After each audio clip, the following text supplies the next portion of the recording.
बिस्मिल्लाहिर्रहमानिर्रहीम। आज हम डिस्कस करेंगे आर्टिकल 132 है QSO 1984 का, एग्ज़ामिनेशन इन चीफ़ एट्सट्रा। यानी एग्ज़ामिनेशन इन चीफ़ में क्या फ़र्क है, क्रॉस एग्ज़ामिनेशन क्या है और री एग्ज़ामिनेशन क्या है। The examination of a witness bye the party who cause him shall be called his examination in chief.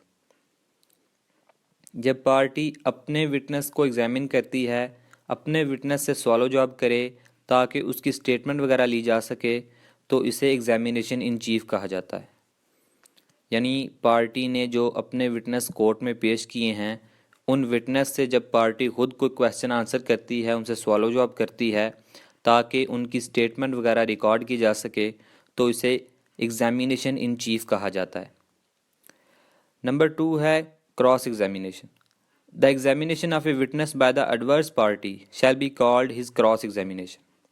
और जब एडवर्स पार्टी की जानब से यानी मुखालिफ पार्टी की जानब से हमारे विटनेस को एग्ज़ामिन किया जाए, हमारे विटनेस से सवाल जवाब किया जाए ताकि उनकी स्टेटमेंट जो है वो रिकॉर्ड की जा सके, तो इसे क्रॉस एग्ज़ामिनेशन कहा जाता है।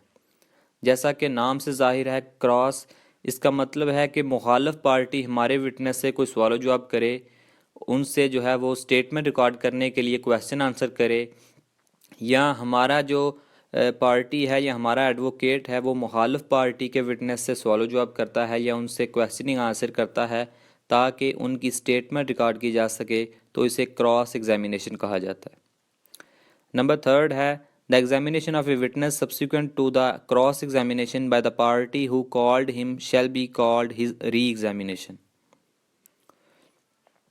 क्रॉस एग्ज़ामिनेशन के बाद जब पार्टी अपने विटनेस का एग्ज़ामिन करती है, उनसे सवाल जवाब करे, तो इसे री एग्ज़ामिनेशन कहा जाता है। यानी क्रॉस एग्ज़ामिनेशन की सूरत में जो मैटर के बारे में डाउट क्रिएट होता है या एम्बिग्विटीज़ क्रिएट होती हैं, उस डाउट या उन एम्बिग्विटीज़ को रिमूव करने के लिए वकील या पार्टी अपने विटनेस से जो सवाल जवाब करती है क्रॉस एग्ज़ामिनेशन के बाद, तो इससे री एग्ज़ामिनेशन कहा जाता है। तो ये थी हमारी आज की वीडियो। उम्मीद है आपको ये वीडियो पसंद आई होगी।